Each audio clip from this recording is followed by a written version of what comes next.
Well, broad markets have largely shrugged off the impact of the Delta variant as it spreads, but we are potentially seeing some pockets of exposure in parts of the economy. Southwest Airlines, for example, said that the surge that we have seen in cases tied to Delta is hurting its bookings and is going to make it harder for the airline to make a profit in this current quarter. Helane Becker is with us now, Cowen Senior Analyst, who covers the airlines. Helane, it's good to see you.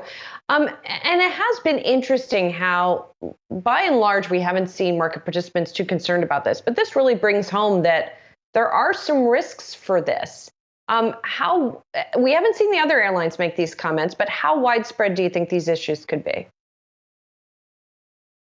Me on. I appreciate the time. I think that everybody's going to update guidance at some point. I think the question is how much is related to the Delta variant causing a decline in close-in bookings, and how much of the deceleration in forward bookings is caused by normal seasonal weakness. So you have two things at play here. Normally in August, especially mid to late August, you would see a decline in forward bookings as people start to return from vacations, go back to school. Here you have the added pressure, I guess, of returning to office. So you have all of that combined at a time when the Delta variant obviously seems to be running rampant in locations where you don't have a lot of people who are vaccinated, and that's causing people to rethink their close-in plans. And I think that's what Southwest was saying this morning. The other thing too, they didn't say this specifically, but I've talked to all the airlines this week, and I am hearing last week there was a lot of bad weather in the US. I wasn't in the US last week, but there's a lot of bad weather from what I could tell, and that caused a lot of flight cancellations. And so you have some decline in August related to the fact that airlines had to either do refunds or move crew members around who got caught out because of thunderstorms and they were in the wrong spot.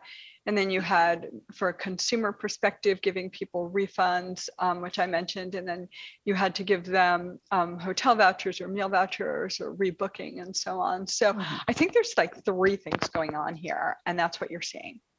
Yeah, and Helane, we're kind of going around the short-term potential, quarter-on-quarter margin impacts, all that stuff that you analysts spend a lot of time thinking about. But ultimately, I look at the market today, right? And Southwest shares are off 1/10. American shares are actually up about 1%. And it seems like investors have decided that the story for the airlines is they're going to make it through and we'll figure out what the new normal is in a year or two. Is that kind of the sense you get from talking to both the airlines and also to your clients? Yeah, to the investors, I think everybody's decided to try to power through this, right? We've heard from various people who are smarter than me with the healthcare issues that are basically saying this may be a short-lived variant and then we're through it and maybe we go into the fall and we're done. I don't know. I'm not smart enough to figure that part of it out. But yeah, Myles, I think that one of the things we're definitely seeing is people are tired of hearing about it. They want to get out and about. You see that with the strength of bookings and travel this summer. And I think people are, and I think the airline industry in general also is just ready to get on with whatever our next normal is. The industry has plenty of liquidity. The government made sure of that. The airlines have pretty good, the balance sheets have deteriorated a lot. You and I have talked about that, but that said, the airlines have done a really good job of trying to raise fares and trying to just pay down debt and get back to a position. And it will take a couple of years, to your point, before we get there, but I think that the demand will remain robust. People want to go, and you're seeing it in full load factors. I think Southwest said this morning that load factor was what, mid 80s, like 85, 87%. I mean, those are not insignificant numbers, right? And if you've flown at all, or any of your viewers have flown at all, they've seen full planes. So. And long lines at airports. So yeah, I think we're just going to power through and just hope for the best on the other side of this. Helane, do you think the fact that United is now going to be mandating vaccinations for its staff, is that going to give it a competitive advantage? I think so. I think yes. Yeah, I was really impressed with that decision. And then Hawaiian Airlines and Frontier Airlines both said that they would mandate vaccines for staff as well. I know Delta said that they would not mandate vaccines for staff, but all new hires had to be vaccinated. I think others will probably follow if this is going to be an industry standard. But I mean, not to get political, I think having people vaccinated is an advantage. And then Yeah, Helane, it would seem to be. Sorry, go ahead. Yeah, oh, sorry, Julie. And Helane, just finally, we're getting through the summer season here, and Southwest flagging that Labor Day still looks strong. When is it time for you guys to start thinking about what the holiday season might look like for some of these airlines and how that might shake out? And if that's a time to bring more crews and more planes back online, or if people like this, and 87% indeed was the load factor for Southwest in July, or if the airlines are happy keeping that number high, and maybe thinking about turning a couple gears on fares. Yeah, I'd love to see them turn gears on fares. Right?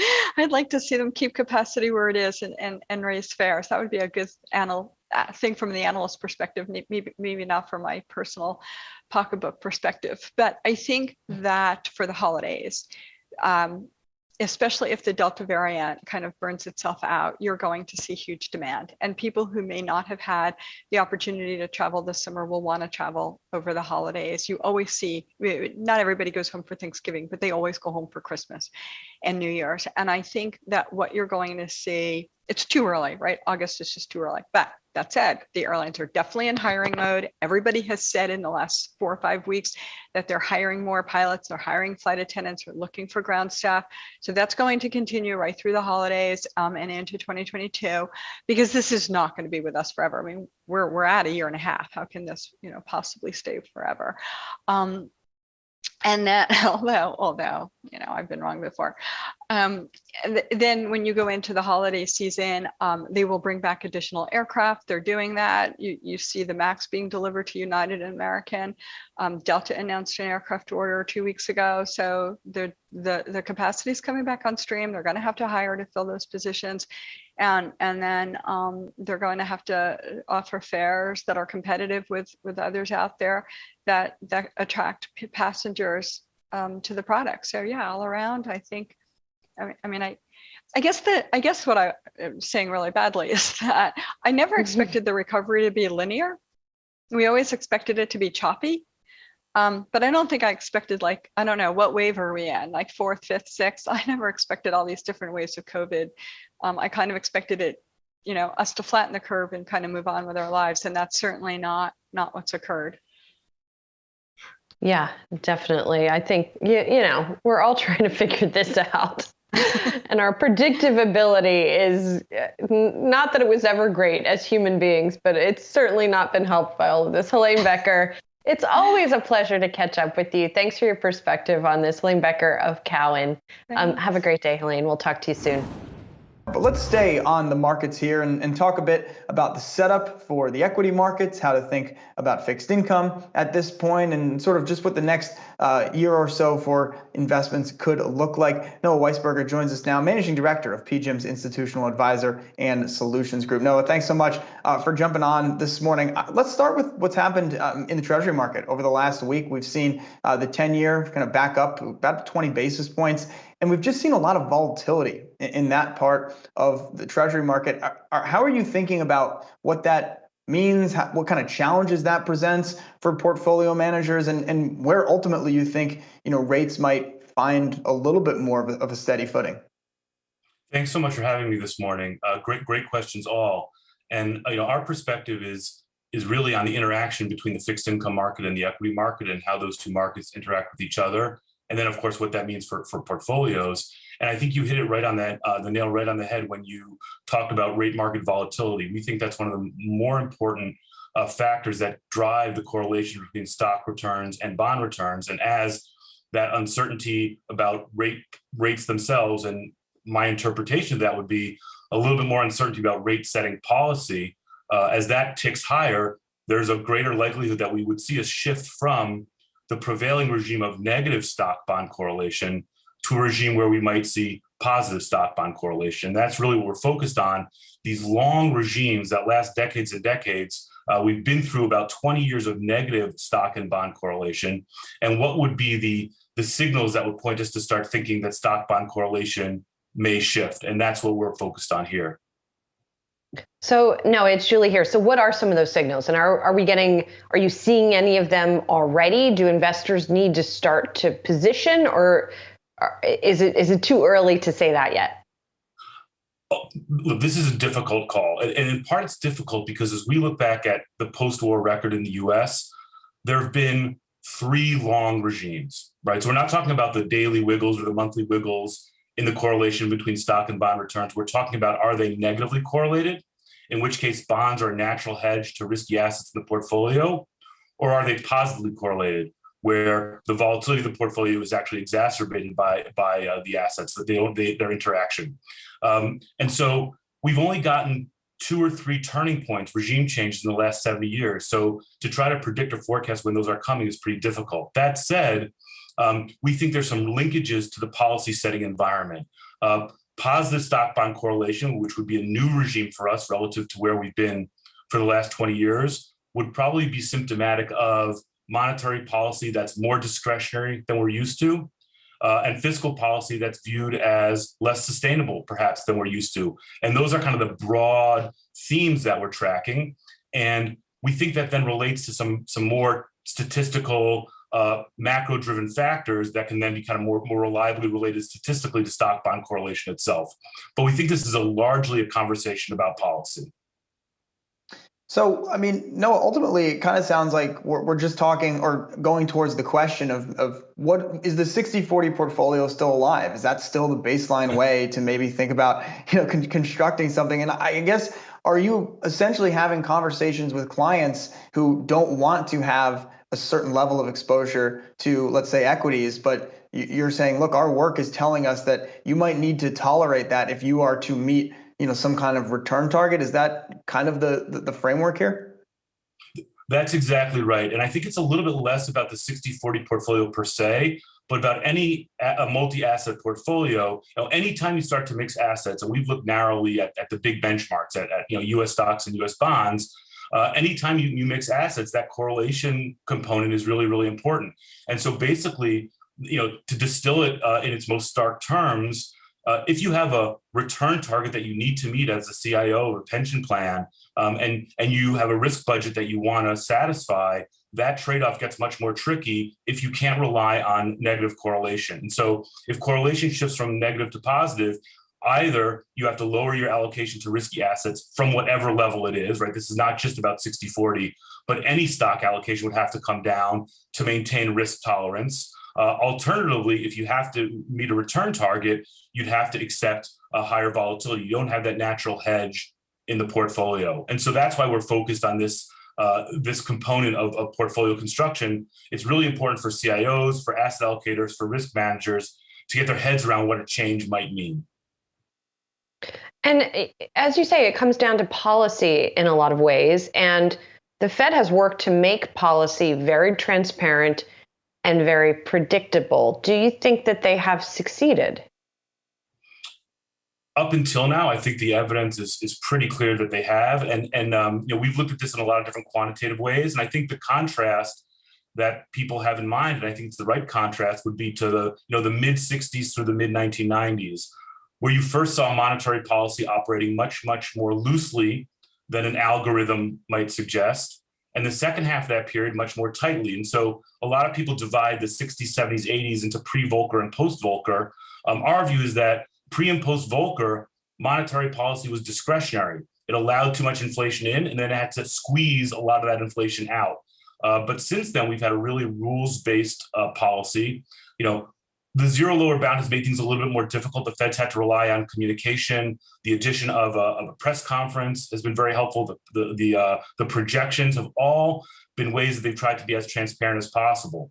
That's all what we've experienced up until now. And I think what the risks that we're highlighting is as the Fed starts to talk about long-term average inflation targeting, and even more potentially frightening or a harbinger of times past, would be as debt levels rise in the US. There's a monetary and fiscal policy component here. As debt levels rise in the US, arguments could be made for greater coordination of policy. And I say that very hesitatingly and certainly not in an explicit way in the US, but that would be another kind of worst of all worlds should that start to become a market risk. And again, I would say it's not just monetary policy, it's not just fiscal policy, it's the interaction of the two and the strategic interactions of the two. And, Noah, we're having I think a very interesting high-level conversation, but we look on the ground last 24 hours reporting around, will Jay Powell be renamed Fed chair? I mean, does the person at the top of the Fed, as you think about this new framework, how much could that shift some of what we're discussing here? Or has there been enough of a regime change in the Board of Governors that whoever is leading the Fed likely won't reshape sort of this new framework they've embarked on? Look, as an outsider, it's hard to imagine real regime change at the Fed. I mean, it's such a strong institution. It's such a bedrock of our financial system. And so you'd almost think it's next man up or next person up kind of mentality where the next person who occupies the chair will continue to do what Bernanke, Yellen, Greenspan, Powell have all seeked to do in terms of their ability to communicate with markets and deliver rules-based, if you will, policy and independent policy. But along the margins, we've seen conversations that, 15 years ago, 20 years ago, when I first started out as watching markets, I wouldn't have imagined happening. Talking about an inflation target, a long-term average inflation target, no one really is quite sure what that might mean. And again, I think the pressure may come outside as debt to GDP or deficits extend. The incentives certainly are there. Now, we're not predicting anything like regime change at all. We're just highlighting that as those question marks show up, we may see a concrete shift in the way the markets behave. But ultimately, I think the institutions are quite strong, as you suggest. All right. Great conversation. Noah Weisberger, Managing Director of PGIM's Institutional Advisor and Solutions Group. Noah, appreciate the time this morning. In our real estate report today, we are talking about the move out of major cities. We saw that trend accelerated by the pandemic, and a new report out from Corelogic points to continued exits out of cities like New York. Let's bring in Selma Hepp. She is Corelogic's Deputy Chief Economist. And Selma, it's good to talk to you today. We have talked about this over the last 18 months, but the numbers in your study are more backwards looking. We're talking about 2020, 8 months into this year. To what extent are we continuing to see the pace of the exits remain as they were in 2020? Or are we starting to see a bit of a slowdown now that people are slowly going back into the office? Right. Well, thanks first for having me. What our report shows is that the number of people that were leaving in comparison to people coming into New York in 2020 increased. And I do believe in 2021 that number has come down. So even in 2019, for every one person coming in, there were 4 applicants applying outside the metro area. That number increased to 6 to 1. And I do believe now in 2021, as the economy is opening up and companies are looking for people to come back into the offices, particularly large metropolitan areas, there will be more people coming in, so that ratio will come down again. You also got, the big boost to savings in the pandemic, so maybe more people just have more to spend on homes right now, which is why we've seen home prices go up a bit. But it does seem like you still have top of mind for house seekers out there looking at areas that have lower tax rates. Is that still kind of the trend that you're seeing play out? Right. So that was one of the interesting results of our report, is that out of the top 15 metro areas with people coming in, 10 of them were in locations that had no income taxes. So those were areas in Florida, in Arizona, Nevada. So people were definitely looking to save given the economic uncertainty. I do think that trend may continue because we will have still a lot of people being able to work from home, and there may be that reshuffling of some of the baby boomers who didn't sell during the pandemic, but they're selling now and moving to these areas. Having said that, it's interesting to see the city that's at the top of the list here in terms of inbound traffic. And you're talking about Riverside, California, which is about, 70 minutes outside of LA? What does that say about the desire to be within proximity of these major hubs, even if they can't necessarily afford the homes in that area? What are you seeing in terms of that geographically? Is it different on the West Coast versus the East Coast? No, actually, I think it's quite similar. People are trying to remain close to their work locations, close to the amenities that large urban areas afford to them. But then when you look at the affordability between the two areas, and Riverside specifically here, the cost of housing is half of what it is in Los Angeles or neighboring San Diego. So you save about half of your income on housing, and you're still able to go to your work location, whether that be 2 or 3 days a week, and access the other urban amenities that there are. Yeah, we talk about potential catalyst to maybe trigger a slowdown in the appreciation in home prices we've seen in the pandemic now coming out of it. I mean, a lot of people point to low interest rates, record low interest rates, really fueling the ability for people to get out there and afford homes. Maybe they never could have before. As we expect rates to maybe rise here in the next year or so, I mean, how do you see that impacting maybe the marginal buyers and what it could do to home prices? Are you expecting a big change there, or maybe not so much? Right. So, mortgage rates have helped a lot. In January of this year, we hit an all-time low of mortgage rates. I think it was 2.65. That rate started increasing again, but then in a recent month or two, it started coming down again to where we are now expecting the rates to remain below 3% through the end of this year. Like you said, that is an important driver for people who have a budget constraints, and they can't just go out and buy whatever they, in particular locations maybe they would like to buy. So they have to seek out further from these expensive areas. But because of home prices rising at 17%, which is what our index last showed, and continued expectations of home prices going at double-digit rates, that we will be losing a lot of people that cannot afford anymore. And hence, when we look at our home price index next year, it's going to slow down significantly to very low single-digit rates in most areas. What percentage of potential home buyers would you say have actually been priced out of the market? We've been hearing on the other side, in the cities at least, about rental prices really pushing higher. I wonder if there's an argument to be made that those who couldn't necessarily afford a home in the suburbs are saying, well, if I can't buy a home there, I'm going to move back to the city and rent.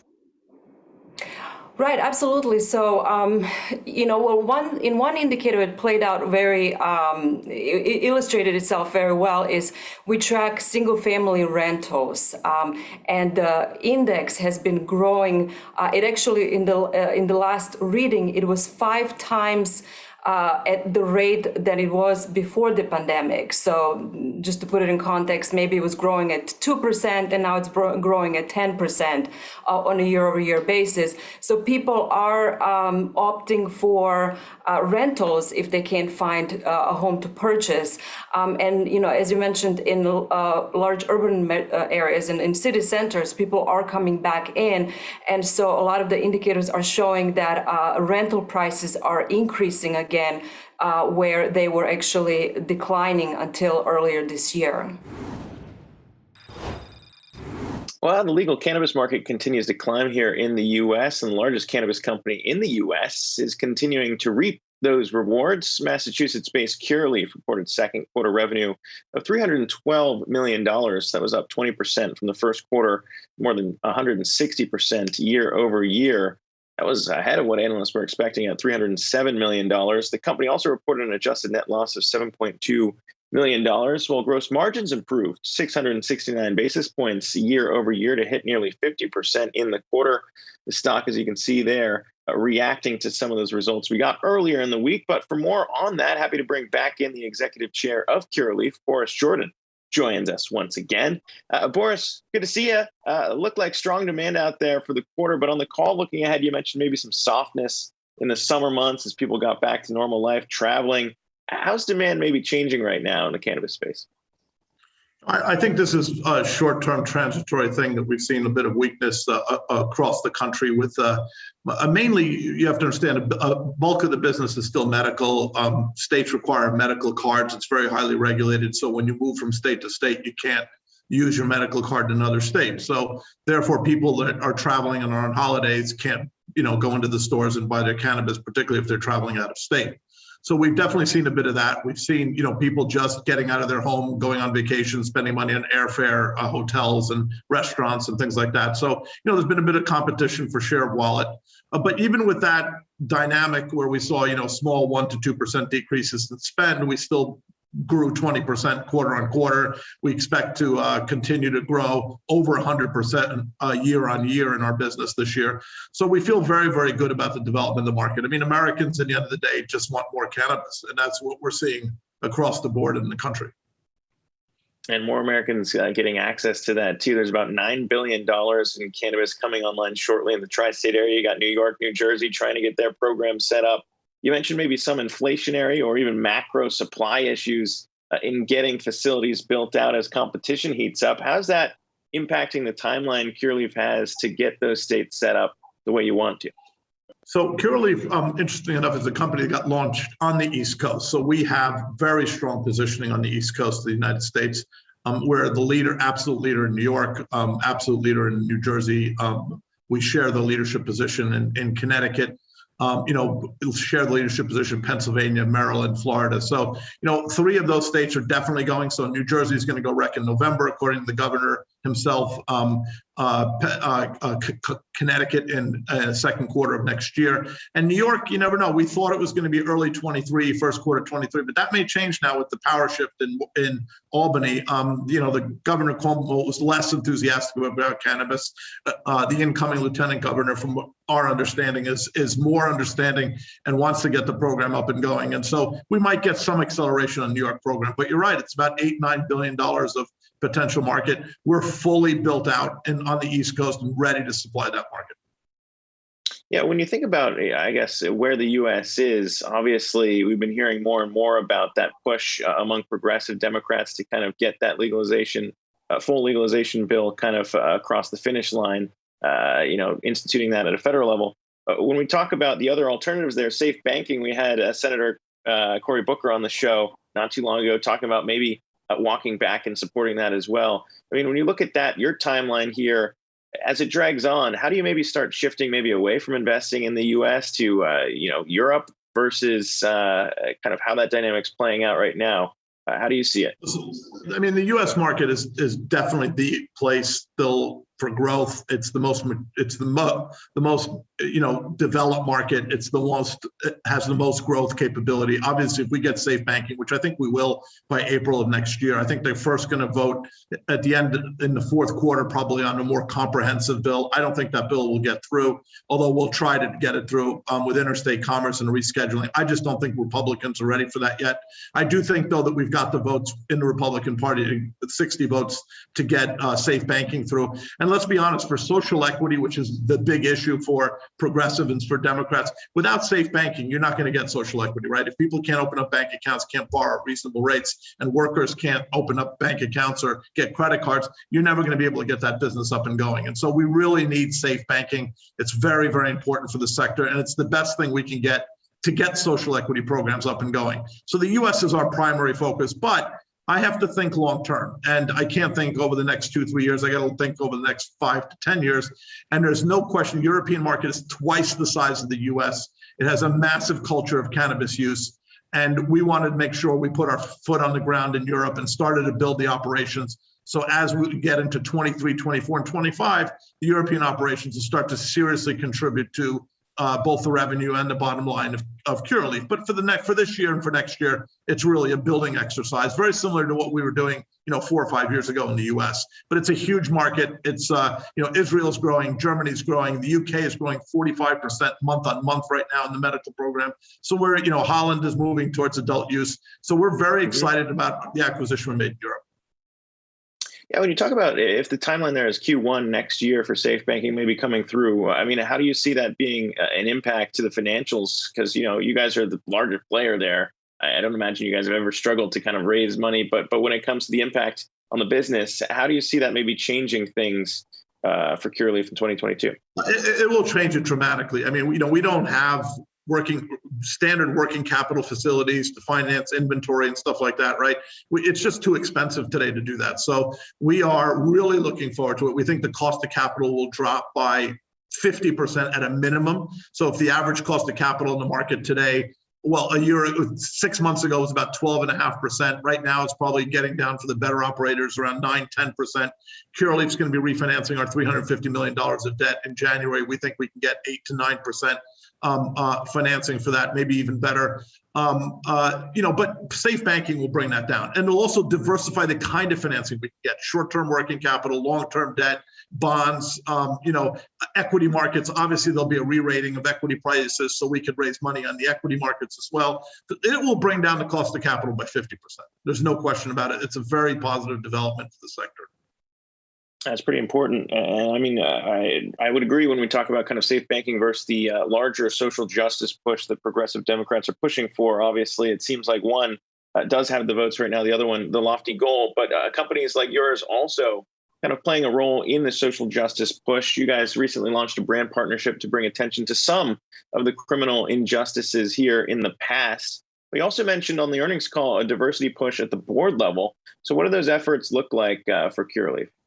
I mean, Curaleaf is, I think, the leader in social equity and social justice issues. And I think that's one of the things people in Washington need to realize is that we've embraced it in a big way, and we can help many of these companies. We can help them open up stores. We can provide them lines with product so they can, finance them on a working capital basis. There's a tremendous amount of things we could do to further the industry, and it's in our interest to do that, because the more players are on the market, the more people we can sell products to. So we're really looking forward to that. We've done partnerships on branding, as we did with B Noble. We've done numerous. I think we have 63 partnerships with minority groups right now around the country. We have a whole division of Curaleaf that's just focused on that. That's their sole job, is to bring cannabis to a lot of the communities that were hurt and help those communities in building businesses in these areas. And so we have multiple entrepreneurs that we're working with. We have a tremendous amount of programs internally in order to be able to do that. We've got one of the leaders on that issue, Khadija Tribble, that's spearheading that for us, and she's a spokesman for the industry in that area. So, if you're going to be the biggest company, you got to lead as the biggest company. We're really trying to lead in this area, and I'm telling every politician, Booker, Schumer, I've talked to everybody. I'm saying, guys, banking, safe banking will really charge up the social justice issues in the minority communities. It will really help tremendously in getting these people to open up businesses, open stores, and to function in the cannabis world. Doing nothing does nothing. That's the point. Yeah, access to capital, obviously an issue regardless. If you can't access it, doesn't really matter if you're in the minority camp or not, something that's impacting the sector writ large. Boris Jordan, appreciate you coming on here as always. Thanks again for the time. Executive Chairman, Curaleaf, thanks again. It's gone. There's several times in the last week I've wished I could just go home. And then I remember, you can't go home, there's nothing to go back to. Even if the house survived, like pretty much the rest of town is gone. There's no power, there's no water, everything's gone. You're listening to Jack Romero there, one of the residents displaced by the Dixie Fire in Northern California. It has now scorched nearly 500,000 acres and destroyed roughly 900 structures. California's second largest wildfire in history. Just the latest in a long list of climate-related disasters we have seen so far this year. And a UN report released this week points to human activity as the key factor driving global warming. The study from the UN's panel on climate change saying temperatures will continue to rise over the next 30 years, even if countries take immediate action to curb greenhouse gas emissions. For much more on that, let's bring in one of the lead authors of that landmark report. We've got Kim Cobb, Georgia Tech professor, Earth and Atmospheric Sciences, and director of the Global Change Program. And Kim, it's great to talk to you today. One of the things that struck me about this report is this word unequivocal, talking about human activity unequivocally driving global warming. And it strikes me that in 2021, we're still talking about that.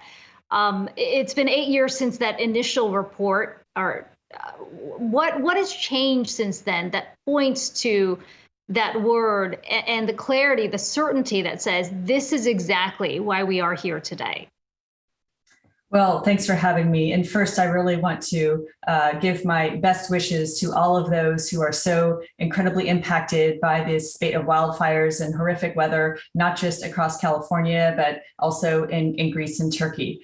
And this new report brings new clarity to humans' role in the ongoing warming that we're experiencing, calling it unequivocal. That's due to longer records, better models, and frankly, the signals leaping out of the background noise. But actually, human influence on climate is nothing new. We've known about this for several decades. What is new about this report is the very strong physical links that we can draw across multiple lines of evidence, tying climate and weather extremes such as heat waves on land and in the oceans, extreme rainfall droughts, and yes, fire-prone weather to ongoing warming. That's the bad news from the report, but there is some good news baked in there as well.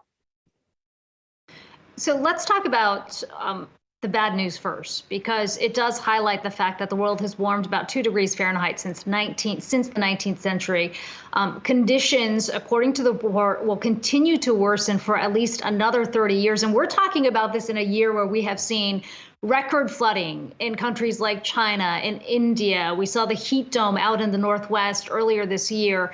How much worse is it going to get if we're talking about the next 3 decades?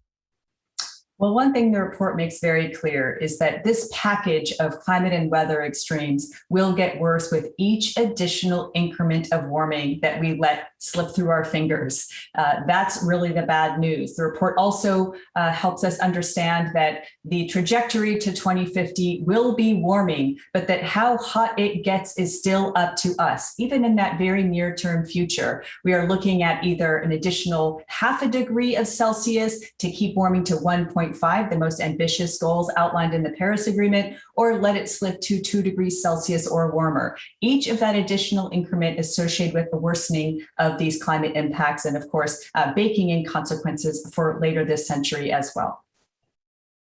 So let's talk about what can be done at this point. As we speak, you've got Congress debating 2 separate bills here that do include significant climate provisions, including money for EV charging stations, potentially a clean energy standard as well. When you look at what's being debated by lawmakers, how aggressive are those actions and how far will they likely go in trying to reverse global warming? Well, the most ambitious goals that are outlined by the Biden administration are consistent with achieving net zero emissions of greenhouse gases by 2050. That is a critical benchmark outlined in this new report, consistent with the most ambitious trajectory of reducing warming as much as possible to mid-century and reserving the right to cool into the latter half of this century. So yes, deep investments do need to be made. A bold, aggressive action is absolutely necessary, but the benefits are also tangible, not just for the climate system, but of course, so many of these changes that we're talking about in terms of shifting away from fossil fuels have benefits to our economy, not the least of which is improved public health from air pollution and environmental deterioration. So we have to keep these things in mind as we take in the new risks that this report has dropped in our lap, policymakers across the country having to look closely at what series of impacts they will be facing now and how they weigh risk management going forward. Important choices. On the private side, we've increasingly seen a lot of companies take up the mantle on climate change in the absence of leadership on a federal level. What role do you think businesses can play in combating climate change? Oh, I think they have a huge role to play. I mean, we need to be looking at aggressive action across every level of society.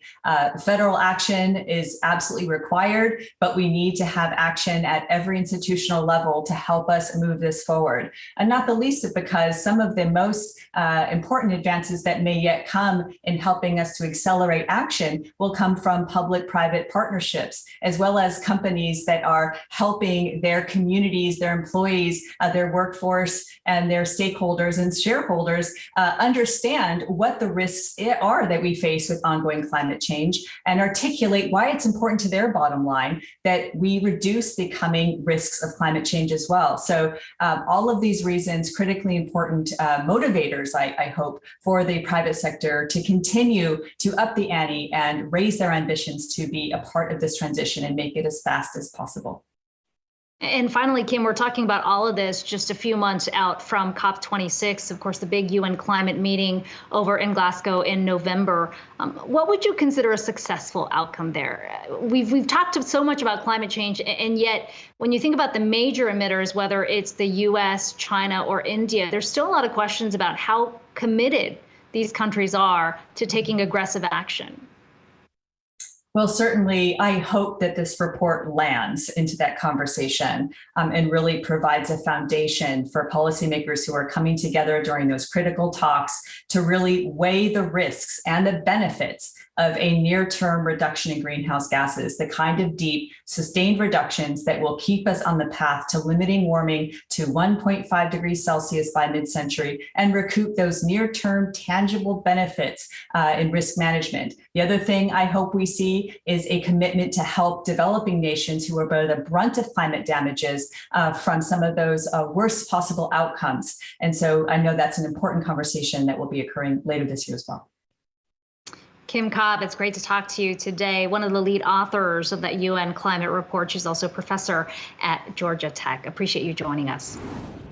Shauna, nothing says loving like a glass of wine, some candlelight at dusk, and a big old plate of infrastructure. I say that jokingly, but it's important because we are going to talk infrastructure with a member of the House of Representatives from Massachusetts. We invite into the stream Representative Ayanna Pressley, along with our education reporter, R.T. Swaminathan, because we also want to talk about what's going on with student debt payments and moratoriums. We're going to get to all of that. But Representative, thank you for joining us in the stream. And have to ask you, this $1.2 trillion infrastructure deal now in the House, there are Democrats who are saying not so fast. Is this thing going to pass? I think what's important and what progressives and certainly Democratic leadership and even President Biden have been holding the line on, and I expect us to stay the course, is that if we're going to pass, that these bills must be passed in tandem. A more narrow bipartisan infrastructure bill and then a broader reconciliation bill that meets the moment and then makes those investments in human infrastructure. Infrastructure is more than capital. It's more than highways, roads, and bridges. Climate justice is infrastructure. Housing is infrastructure. The care economy is infrastructure. Childcare is infrastructure. And so we need to pass a broad reconciliation bill, and those bills should be moved in tandem. And I think it's very important in order for us to restore and or to maintain the trust of the American people that we keep our word on that and that we pass bold investments that meet the moment and most importantly, meet the needs of the people. The greatest tool of persuasion is impact. And so we have to keep our word and we have to deliver for the American people. Representative, if they are passed in tandem, if we do see the $1.2 trillion infrastructure package and this $3.5 trillion budget framework that we got passed this morning in the Senate, does it go far enough in your view? You know, there's nothing in front of me as of right now. And so I'm just a firm believer in that, you know, I continue to push for legislation and investments that will ensure that we have a just, equitable, and robust recovery, that we do not return to just a recovery to a pre-COVID status quo normal. We know that was already insufficient, but that we are charting a different path forward. Every inequity and disparity and racial injustice was laid bare during this pandemic and exacerbated. And so I just continue to organize and to advocate for those broad investments that are responsive to the needs of the people. Housing is infrastructure, care is infrastructure, and of course we have to make those formidable investments so far as our climate resiliency as well. Representative Presley, I want to pivot to student loans because without paying all these student loans. People have been able to reallocate that money, but we got that news that the Education Department is finally extending that pause, but they're not extending it to when you wanted it to be extended to. March 2022 is when you said you would be a preferred date. What do you think about this final extension that they're doing? Does it go far enough, or do you think that we need to pair this with something else? Yeah, I think it's both and. This is a nearly $2 trillion crisis. It is affecting people from every walk of life. I just came from visiting a senior community in my district of 100 elders. And this was one of the first issues that they asked me about. In fact, the fastest growing constituency of student borrowers are 50 plus. I have constituents in my district that are 76 years old, still paying on student loans. This is an economic justice issue. It is a racial justice issue. Another report came out saying that this has student debt disproportionately falls on the shoulders of Black and brown borrowers, and it has created the racial wealth gap. Higher education was supposed to close the racial wealth gap, but that's not true for Black Americans. 85% of Black students feel they have no choice but to borrow, and then they are 5 times more likely to default than their white counterparts. So this is a tool for our recovery. It's a way to jumpstart the economy. It is an economic justice issue. It is a racial justice issue. It is a nearly $2 trillion crisis. We organized and fought to extend the pause on student loan payments, myself, Senator Warren, and Leader Schumer. And now we have to go farther, and that is to cancel student debt up to $50,000 with the same authority that President Biden used to extend the pause on payments, to cancel student debt by executive action with the stroke of a pen and mitigate this hurt. People are paying student loan bills monthly that are the equivalent of mortgage payments. Representative Presley, you mentioned something that I want to bring up again, that higher education was seen as a ladder up into more money, better situation for themselves. But again and again, we've seen so much research saying Black student borrowers are actually being weighed down. Wealth building is taking an impact. So how do you explain this to someone considering college for the very first time? That's right. It is a racial justice issue, and because of draconian discriminatory policies like redlining, Black families did not have the same opportunity to build generational wealth, which is why this burden has fallen disproportionately on Black and brown student borrowers. So again, it is a racial justice issue, and we can do something about it. It's a nearly $2 trillion crisis, and we need to alleviate this hardship for the American people and cancel student debt by executive action. The president does have the authority. Congress gave him that authority through the Higher Education Act. And so the same authority that was used to extend the pause on payments, that same authority can be used to cancel student debt at $50,000 by executive action, and we should do it. When it comes to student debt, it is not or, it is both and. We need to do whatever we can in the here and now and beyond to eliminate this hardship for the American people. Representative, sometimes good intentions have unexpected consequences. The Washington Post this morning had an interesting article about the eviction moratorium and how it's impacting individual mom and pop landlords, actually, as they describe them, people of color, because then I'm not talking about the people who might be evicted, but the landlords who are unable now to collect rent. And I know that the Congress has allocated billions of dollars to help all of these people, the renters as well as the landlords, but it's not working just as it was intended. What can be done to make sure that these people on both sides are not impacted any further in a negative way? Sure. Well, what I found is that there was a lot of misinformation about who could access RAFT. And again, we did appropriate those formidable investments, and we just need to get those funds out. And again, this is about alleviating the hardship. The pandemic may have disproportionately hit some communities harder than others, but everyone has felt the hurt of this public health crisis, this pandemic-induced recession, and we must leave no one behind. And so that includes renters and also small landlords. I serve in the Financial Services Committee, and I want to thank Chairwoman Waters for her leadership. I think it's really critical hopeful that we bring her bill to the floor to extend this eviction moratorium and to continue to address these issues writ large.